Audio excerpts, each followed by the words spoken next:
Era una tarde, como cualquier otra, a la salida de una escuela en Ciudad de México, con padres esperando, niños saliendo en grupos y ese ruido habitual que marca el final de la jornada. Pero aquel día, dentro de esa rutina, algo no salió como debía, algo que en un primer momento nadie percibió como una amenaza, pero que con el paso de los minutos empezó a transformarse en una preocupación difícil de ignorar. Una niña no regresó a casa. Al principio, todo parecía un retraso sin importancia, una de esas situaciones que se resuelven con una llamada o con unos minutos de espera, pero el tiempo siguió avanzando y la normalidad empezó a romperse poco a poco. Las horas pasaban y lo que antes era una duda se convirtió en angustia, porque no había ninguna explicación clara. Nadie sabía dónde estaba ni qué había ocurrido en ese corto espacio de tiempo. Fue entonces cuando aparecieron las imágenes. Una cámara que había registrado parte de lo sucedido sin que nadie lo notara en ese momento. No era una grabación clara, ni ofrecía todos los detalles, pero mostraba lo suficiente como para cambiarlo todo, porque en esas imágenes se veía cómo alguien se la llevaba. Antes de que su nombre apareciera en los medios y antes de que millones de personas comenzaran a conocer su historia, Fátima era simplemente una niña que tenía una vida parecida a la de muchas otras, con una rutina diaria y pequeñas costumbres que formaban parte de su día a día sin que nadie les prestara demasiada atención. Y quizá precisamente por eso cuesta más asumir historias así, porque detrás de los titulares y de las noticias existe algo que muchas veces se olvida demasiado rápido. Una persona con una vida normal que estaba siguiendo un camino como el de cualquier otro niño. Fátima vivía con su familia en Ciudad de México y asistía a la escuela siguiendo horarios y rutinas que se repetían casi de la misma manera cada día. Algo tan cotidiano que nadie se detiene a pensar en ello, porque se da por hecho que mañana volverá a ocurrir exactamente igual.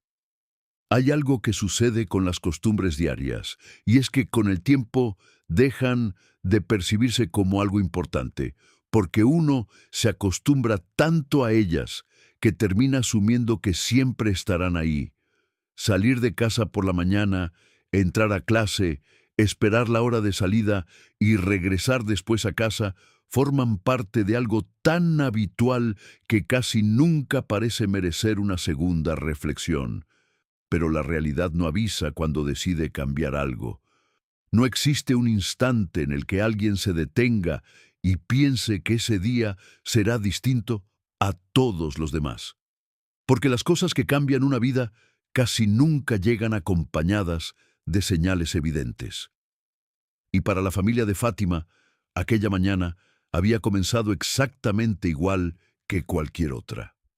Nadie imaginaba que unas horas después empezaría una búsqueda que terminaría siendo seguida por millones de personas en todo un país. Aquella mañana había comenzado como cualquier otra, sin señales de que algo fuera a romper una rutina que se había repetido muchas veces antes. Fátima había ido a la escuela siguiendo el mismo recorrido de siempre, dentro de un día que, en apariencia, no tenía nada diferente a los demás. Las horas pasaron con normalidad y las clases continuaron como lo hacían cualquier otro día. Mientras fuera todo seguía moviéndose con ese ritmo habitual que parece imposible que pueda cambiar de un momento a otro. Y quizá lo más inquietante de muchas historias reales es precisamente eso, que casi nunca empiezan con algo extraño o con una señal evidente de peligro. Muchas veces comienzan dentro de la normalidad más absoluta. Llegó la hora de salida, y los niños empezaron a abandonar el colegio poco a poco, reuniéndose con familiares o iniciando el camino de vuelta a casa. Era una escena cotidiana, algo que se repetía todos los días y que, precisamente por ser tan habitual, no hacía pensar que algo pudiera salir mal. Pero aquel día, algo ocurrió en ese pequeño espacio de tiempo que separaba la salida de la escuela y el regreso a casa. Y durante varios minutos, nadie se dio cuenta. Porque cuando algo rompe una rutina, casi nunca lo hace con ruido. A veces ocurre en silencio y solo se entiende demasiado tarde. Las primeras horas después de una desaparición suelen ser extrañas, porque casi nadie piensa inmediatamente en el peor escenario posible, y lo normal es intentar encontrar primero una explicación sencilla, algo que pueda justificar el retraso y devolver la tranquilidad en cuestión de minutos. Eso fue exactamente lo que ocurrió al principio, porque la ausencia de Fátima empezó siendo una preocupación que crecía poco a poco, una sensación incómoda que todavía permitía pensar que todo podía resolverse con una llamada o con una confusión sin demasiada importancia. Pero el tiempo siguió avanzando y las respuestas no aparecían. Los minutos empezaron a convertirse en algo mucho más pesado, porque cada nueva llamada que no aportaba información y cada nueva búsqueda sin resultados hacían que la incertidumbre aumentara un poco más. Hay un momento en situaciones así en el que algo cambia dentro de las personas, un instante en el que la preocupación deja de sentirse como una posibilidad y empieza a convertirse en miedo real. Ese momento llegó cuando ya no quedaban explicaciones sencillas que pudieran sostenerse por más tiempo. No estaba con familiares, no estaba con conocidos, y tampoco había aparecido ninguna pista que permitiera entender qué había ocurrido desde que salió de la escuela. Fue entonces cuando la situación empezó a moverse con más urgencia, porque ya no se trataba únicamente de esperar una respuesta, sino de reconstruir cada detalle de las últimas horas, intentando encontrar algo que hubiera pasado desapercibido. Los horarios empezaron a revisarse una y otra vez. Los recorridos habituales comenzaron a reconstruirse y las preguntas empezaron a repetirse buscando una respuesta que todavía no llegaba. Y aunque en ese momento nadie podía saberlo todavía, la pieza que iba a cambiar por completo la investigación ya existía. Solo faltaba encontrarla. La búsqueda continuaba avanzando entre preguntas y reconstrucciones, pero había un problema evidente, porque seguían faltando respuestas claras sobre lo que había ocurrido después de la salida de la escuela. Había demasiados espacios vacíos y demasiados minutos sin explicación. Fue entonces cuando la atención empezó a centrarse en algo que podía ayudar a reconstruir esos momentos con más precisión, algo que no dependía de recuerdos ni de interpretaciones. Las cámaras de seguridad. En un principio no existía la certeza de que fueran a mostrar algo útil, porque muchas veces las imágenes registran escenas cotidianas que terminan sin aportar ninguna respuesta importante. Sin embargo, en este caso, ocurrió algo diferente. A medida que comenzaron a revisar distintas grabaciones, aparecieron imágenes que permitían seguir parte del recorrido y reconstruir una secuencia que hasta ese momento seguía incompleta. Y fue ahí donde la investigación empezó a cambiar de dirección. En una de esas grabaciones aparecía Fátima, acompañada por una mujer, caminando a su lado de una forma que, vista rápidamente, podría parecer una escena completamente normal. No había señales evidentes de alarma, ni una reacción inmediata que hiciera pensar que algo extraño estaba ocurriendo. Precisamente por eso, las imágenes resultaban tan inquietantes, porque muchas veces el peligro no llega acompañado de algo evidente. A veces aparece dentro de una escena cotidiana, mezclado con la normalidad y pasando desapercibido para cualquiera que lo observe durante unos segundos. Ese momento cambió por completo el caso. La investigación dejó de moverse entre posibilidades generales y comenzó a centrarse en una figura concreta, alguien que ahora debía ser identificada y relacionada con lo ocurrido después de aquellas imágenes. Y por primera vez, desde el inicio de la búsqueda, apareció algo que podía convertirse en una pista real. A partir de ese momento, la investigación dejó de apoyarse únicamente en reconstrucciones y empezó a moverse alrededor de una imagen concreta, porque aquella mujer captada por las cámaras se había convertido en la pieza más importante de todo lo que tenían hasta entonces. Las grabaciones comenzaron a revisarse una y otra vez, intentando obtener cualquier detalle que permitiera identificarla, mientras las autoridades trataban de reconstruir movimientos, horarios y posibles recorridos posteriores a aquel momento registrado por la cámara, pero al mismo tiempo estaba ocurriendo algo más.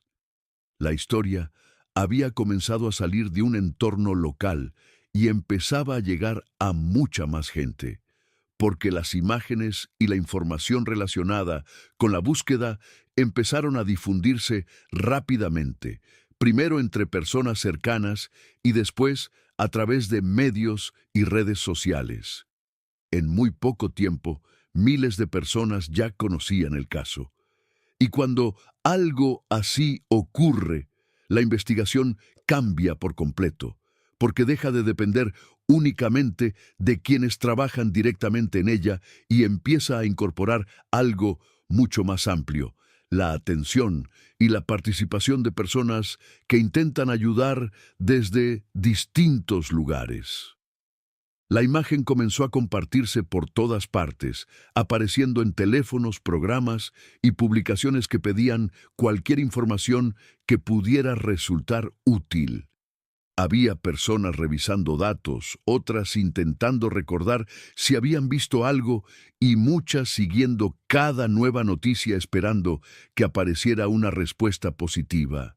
La sensación era extraña, porque mientras más personas conocían la historia, más crecía también la necesidad de encontrar una solución rápida. Y aunque la movilización aumentaba, el tiempo seguía avanzando. Ese era el problema, porque mientras la atención pública crecía y las imágenes llegaban a más lugares, todavía seguían existiendo demasiadas preguntas sin respuesta. Y entre todas ellas había una que empezaba a pesar más que las demás. ¿Quién era realmente la persona que aparecía junto a ella? Las imágenes obtenidas por las cámaras no tardaron en convertirse en el centro de la investigación, porque por primera vez existía algo que permitía seguir una dirección concreta, en lugar de trabajar únicamente con hipótesis y reconstrucciones parciales. Los investigadores comenzaron a revisar nuevas grabaciones de seguridad, buscando ampliar el recorrido, intentando descubrir qué había ocurrido después de aquel momento en el que Fátima aparecía caminando junto a una mujer. Poco a poco empezaron a surgir nuevas coincidencias y algunos detalles comenzaron a repetirse, permitiendo seguir una línea que hasta ese momento había permanecido completamente oculta. Fue entonces cuando apareció un dato importante. Varias personas reconocieron a la mujer que aparecía en las imágenes, y esa información permitió relacionarla con una vivienda ubicada en la alcaldía de Xochimilco, algo que cambió por completo el rumbo de la investigación. A partir de ese momento, las autoridades identificaron a Giovanna como una persona directamente relacionada con el caso, y durante ese proceso también apareció otro nombre importante, Mario, alguien cercano a ella que comenzó a formar parte de la investigación.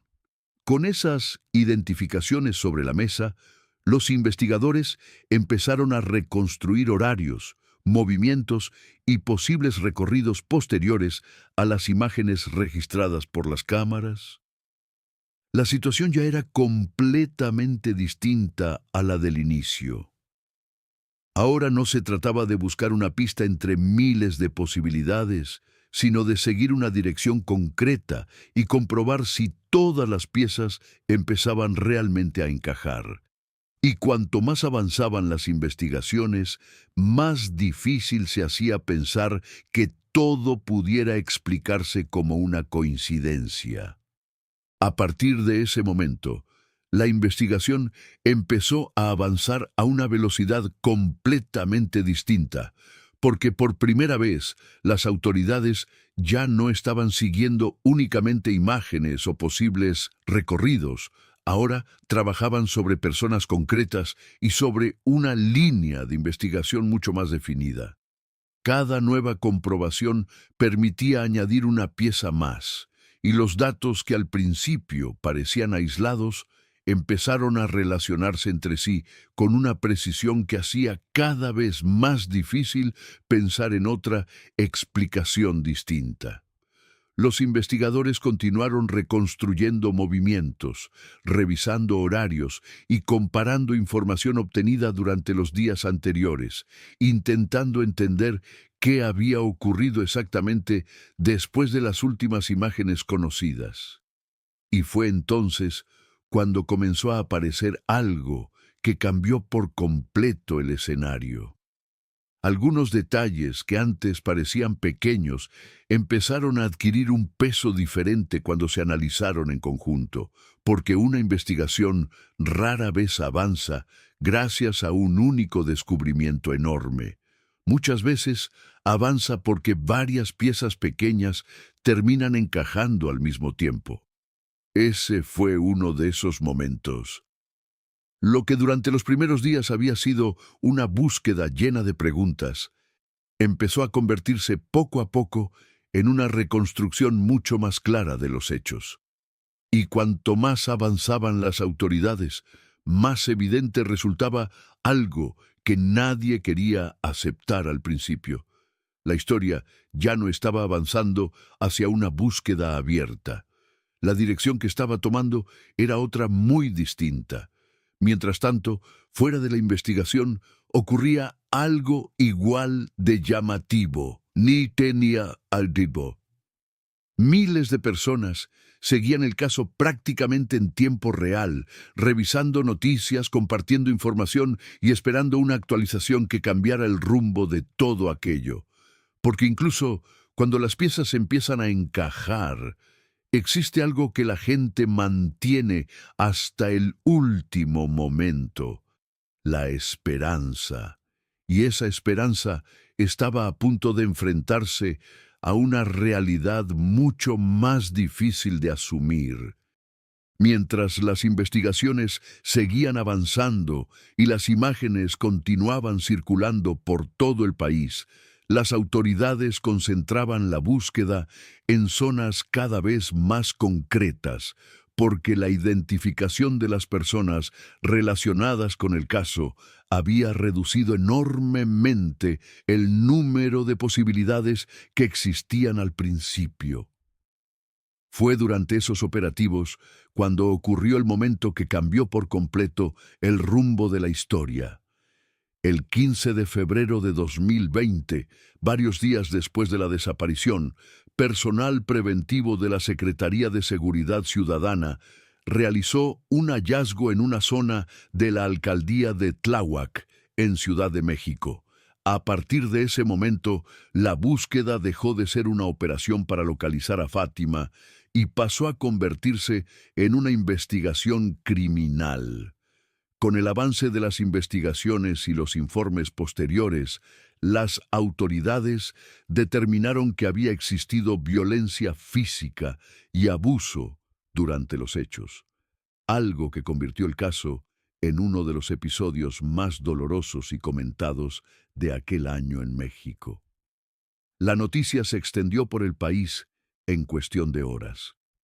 Miles de personas que habían seguido la búsqueda, esperando un desenlace diferente, reaccionaron con tristeza y con una enorme indignación, mientras programas de televisión, medios digitales y redes sociales comenzaron a hablar del caso prácticamente sin interrupción.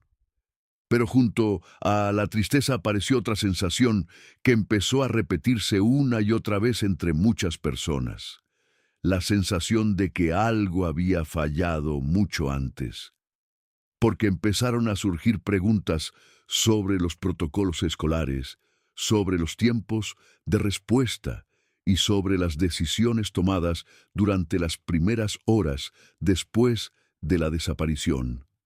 Y mientras el país entero intentaba entender lo que había ocurrido, la investigación seguía avanzando hacia una siguiente fase que estaba a punto de dar otro giro importante, porque ahora ya no se trataba de encontrar pistas, ahora se trataba de encontrar a los responsables.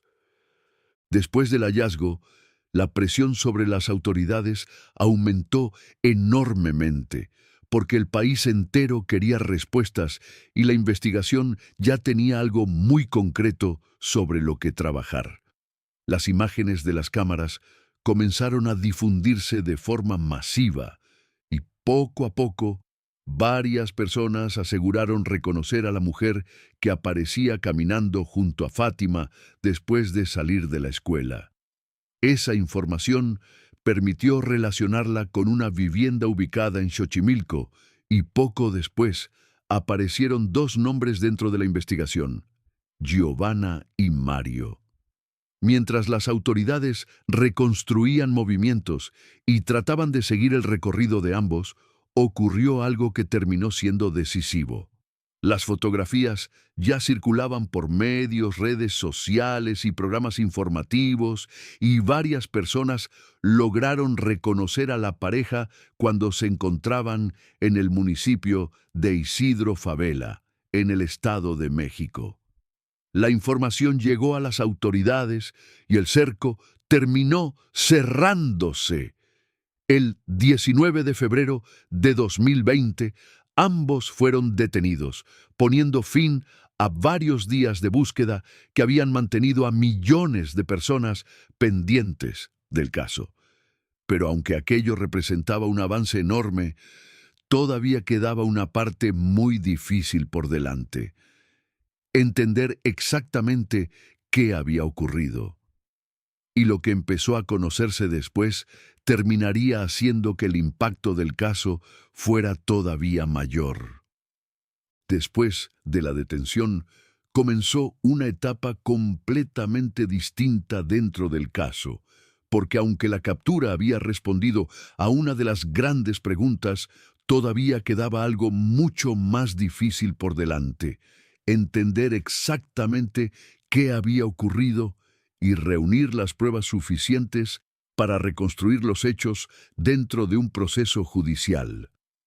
Durante las investigaciones posteriores, las autoridades comenzaron a analizar grabaciones, movimientos, testimonios y distintos elementos obtenidos durante el caso, intentando reconstruir paso a paso todo lo ocurrido desde el momento en el que Fátima salió de la escuela hasta los días posteriores a la desaparición. Poco a poco, los datos comenzaron a formar una secuencia mucho más clara. La Fiscalía presentó distintos elementos de prueba que permitieron sostener la acusación contra Giovanna y Mario, mientras el caso seguía siendo observado muy de cerca por una sociedad que llevaba semanas pendiente de cada nueva actualización. El proceso judicial se prolongó durante años, algo que suele ocurrir en investigaciones de este nivel, donde la cantidad de pruebas, declaraciones y procedimientos hace que cada etapa avance lentamente. Pero aún así, había algo que millones de personas seguían esperando: una resolución. Finalmente, en 2025, ambos fueron declarados culpables y condenados a 170 años de prisión, una sentencia relacionada con los delitos de secuestro agravado y feminicidio, convirtiéndose en uno de los desenlaces judiciales más contundentes relacionados con un caso que había generado una enorme indignación en México. Pero incluso después de la condena, había algo que seguía siendo difícil de ignorar, porque para muchas personas, el caso nunca dejó de representar una pregunta mucho más incómoda. La pregunta de cuántas cosas tuvieron que fallar antes de llegar a ese punto. Después de las detenciones, una de las preguntas seguía todavía presente entre millones de personas. ¿Qué había ocurrido realmente después de que Fátima saliera de la escuela y desapareciera de las cámaras? Con el avance de la investigación, las autoridades comenzaron a reconstruir los hechos utilizando grabaciones, recorridos, testimonios y distintos elementos obtenidos durante el proceso. Poco a poco empezó a formarse una secuencia mucho más clara de lo ocurrido aquel día. Según la reconstrucción presentada posteriormente por la Fiscalía, Fátima fue llevada por Giovanna después de salir de la escuela hasta una vivienda relacionada con la investigación. Allí, de acuerdo con los informes periciales y las pruebas reunidas durante el caso, la menor fue víctima de violencia grave, algo que terminó convirtiéndose en uno de los elementos centrales dentro de la acusación judicial. Las investigaciones posteriores determinaron también la participación de Mario, analizando qué papel había tenido dentro de lo ocurrido y cómo ambos quedaron vinculados a la secuencia reconstruida por las autoridades. Los informes forenses confirmaron que la niña había sufrido agresiones antes de perder la vida, algo que terminó provocando una enorme indignación pública cuando comenzaron a conocerse más detalles del caso, no solo por la gravedad de lo ocurrido, sino también por la edad de Fátima y por la forma en la que una historia cotidiana había terminado convirtiéndose en una tragedia seguida por todo un país. A medida que aparecían nuevas pruebas, la historia empezaba a volverse todavía más difícil de asumir para muchas personas, porque ya no se trataba únicamente de una desaparición. Ahora existía una reconstrucción mucho más clara de lo ocurrido, y eso hizo que el impacto del caso fuera todavía mayor. A medida que comenzaron a conocerse más detalles del caso, también aparecieron preguntas incómodas sobre todo lo que había ocurrido durante las horas previas a la desaparición, especialmente alrededor del momento de la salida de la escuela. Según se conoció después, el día de los hechos, la persona encargada de recoger a Fátima llegó más tarde de lo habitual, algo que terminó dejando un margen de tiempo en el que la niña salió del entorno escolar sin que nadie imaginara lo que estaba a punto de ocurrir.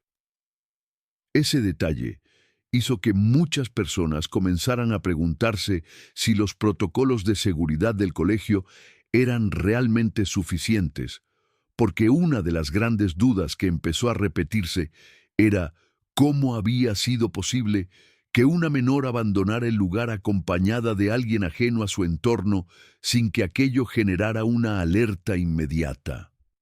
Las imágenes mostraban algo que hizo que el caso impactara todavía más.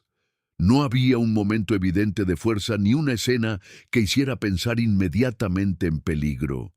La mujer caminaba junto a Fátima con aparente normalidad, algo que hizo que muchas personas se preguntaran si la niña pudo haber sido engañada o convencida de acompañarla sin percibir el riesgo real de la situación.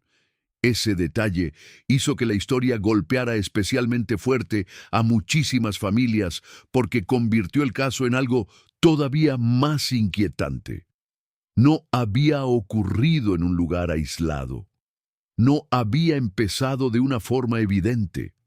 Había ocurrido a plena luz del día después de salir de la escuela y dentro de una situación que, vista desde fuera, parecía completamente normal.